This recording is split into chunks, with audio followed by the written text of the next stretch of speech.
Now, this next laptop is kind of the opposite.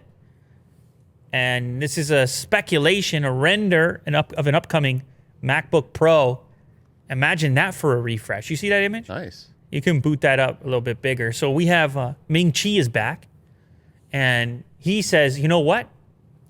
MacBook Pro is going to take the styling cues from the iPhones right now. It's going to get some of those sharper edges, more blocky, and fewer curves to it.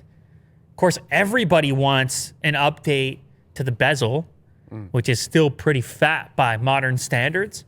This render is beautiful, obviously. I mean, that is such a simple... We've seen the other rumors as far as MagSafe coming back. You see the MagSafe port on there. Other rumors about ditching the touch bar, which it seems like pretty much nobody likes.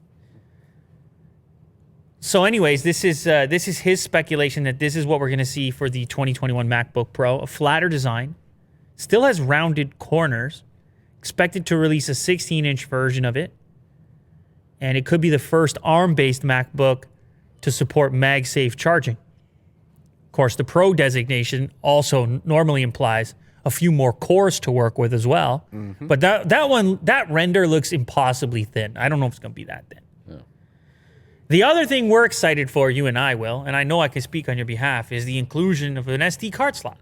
Yeah. That'd be nice. Of course. Now, it would make so much sense. You don't actually see it on this render, but maybe it's over on the other side. Yeah. That perked up Mo's attention as well. He heard SD card slot. Nothing quite gets him going like an SD card slot. Perked. Yeah, that's right. He got perked right up.